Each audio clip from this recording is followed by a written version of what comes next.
Morning students, मैं अखिलेश श्रीवास्तव आज आपको टेंस बताऊंगा। इसके पहले मैंने आपको टेंस के काफ़ी वीडियो भेजे हैं और मैंने आपको बताया था कि टेंस 3 प्रकार के होते हैं: present tense, past tense and future tense. और हर एक के 4-4 भाग होते हैं। मैंने आपको प्रेजेंट टेंस और पास्ट टेंस के चारों भाग बता दिए थे। आज मैं फ्यूचर टेंस स्टार्ट कर रहा हूँ। फ्यूचर टेंस के भी 4 भाग होते हैं, जिसमें पहला भाग है future indefinite tense. Future indefinite tense में मैं सबसे पहले आपको अफर्मेटिव बताऊंगा। इस टेंस को कैसे जानेंगे कि ये फ्यूचर टेंस है। इस टेंस की पहचान पहले देखते हैं।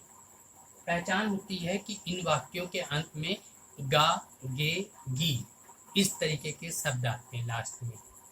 यानी इससे ये पता चलता है कि हमारा काम भविष्य में हो रहा है, भविष्य में होगा, इस तरीके से पता चलता है। अब इसके बाद जैसे हमने बताया था, कोई भी टेंस बनाते हैं तो वर्ब की जरूरत पड़ती है, जिसे हम हेल्पिंग वर्ब कहते हैं। हेल्पिंग वर्ब हमारी किसकी होती है? विल और सेल। अब विल कहाँ लगता है, सेल कहाँ लगता है, ये हम आपको बताएंगे। अब बनाने का जो नियम है वो नियम है, सबसे पहले हमारा सब्जेक्ट आता है, फिर सब्जेक्ट अगर आई और वी होता है तो उसके साथ सेल लगता है। इसके बाद वर्ब की फर्स्ट फॉर्म लगती है और फिर अदर यानी ऑब्जेक्ट आता है। इसी में एक दूसरा नियम ये है कि सबसे पहले सब्जेक्ट लगता है और आई और वी को हटा करके बाकी सबके साथ विल ही आता है, और इसके बाद वर्ब की फर्स्ट फॉर्म और फिर ऑब्जेक्ट आता है। अब इसको समझने के लिए कुछ एग्जाम्पल देखते हैं। एग्जाम्पल है पहला, हम बाजार जाएंगे। हम को वी कहते हैं इंग्लिश में, और ये बहुवचन होता है।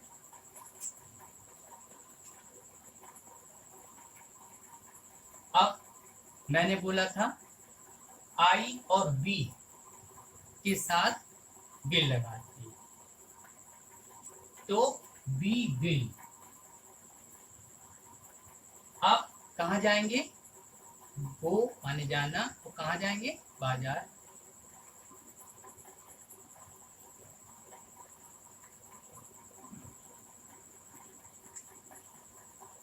We will go to market. अब इसके बाद नंबर 2 पे आता है, मोहन खाना खाएगा। अब मोहन, मोहन कौन सा वचन है? एक वचन।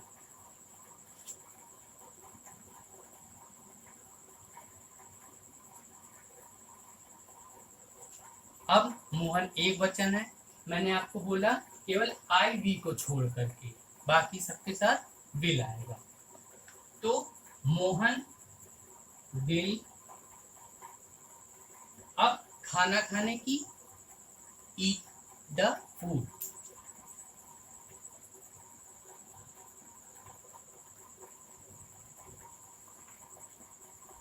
Mohan will eat the food. अब इसके बाद नंबर 3 है, मैं एक पत्र लिखूंगा। अब यहाँ पे मैं यानी आई के साथ मैंने क्या बताया था? सेल।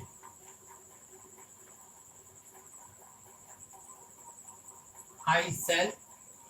अब एक पत्र लिखूंगा, पत्र यानी लेटर, लिखना यानी write. I shall write a letter. अब इसके बाद नंबर नेक्स्ट, वह तुम्हारी मदद करेगी। अब यहाँ पे करेगी है, वह की होती है ही, लेकिन इस शब्द को देख के क्या पता लगता है कि वह जो है वो लड़की के लिए आया। अगर लड़की के लिए वह आता है तो ही नहीं सी लगाया जाता है।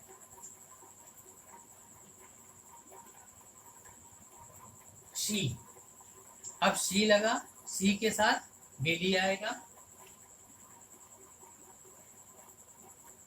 She will. अब मदद करना यानी हेल्प, और किसकी? तुम्हारी, हेल्प यू।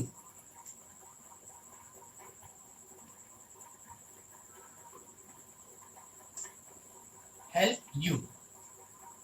अब इसके बाद आता है तुम झूठ बोलोगे। तो तुम यानी यू,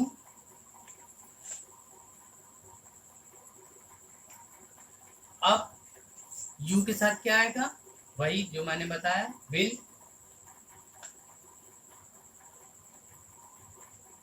यू विल। अब झूठ बोलना, टेल ए लाई।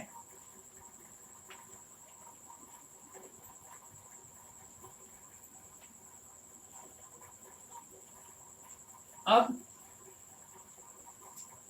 आपने देखा यू विल टेल ए लाई। इसमें आपने एक चीज और की कि आई और बी के साथ सेल और बाकी सबके साथ विल आता है। अब ये तो थे मेरे अफर्मेटिव सेंटेंस। अब इसी में, इन्हीं सेंटेंस में ही हम निगेटिव बनाते हैं। अब निगेटिव के लिए क्या है? सब्जेक्ट के अनुसार विल या सेल के बाद में नॉट लगा देते हैं और बाकी सब कुछ सेम रहेगा। कैसे? जैसे पहला था हम बाजार जाएंगे, तो हम बाजार नहीं जाएंगे। अब ये हमारा निगेटिव सेंटेंस बन गया। अब इसको कैसे बनाएंगे? We will not. हमने क्या किया? सिर्फ हेल्पिंग वर्ब के बाद नॉट लगा दिया, बाकी सब सेम। इसी प्रकार इसका दूसरा देखते हैं, मोहन खाना खाएगा। तो मोहन खाना नहीं खाएगा, मैंने बीच में नहीं लगाया, निगेटिव बन गया। अब यहाँ Mohan will not eat the food, केवल नॉट लगाया और हमारा निगेटिव बन गया। अब नंबर थर्ड, मैं एक पत्र लिखूंगा, मैं एक पत्र नहीं लिखूंगा। नहीं लिखूंगा ये निगेटिव हुआ, तो आई शैल नॉट, बाकी सब सेम। इसी तरीके से चौथे में, वह तुम्हारी मदद करेगी, वह तुम्हारी मदद नहीं करेगी, तो she will not help you. अब इसके बाद लास्ट है, तुम झूठ बोलोगे, तुम झूठ नहीं बोलोगे, तो यू विल नॉट, बाकी सब सेम।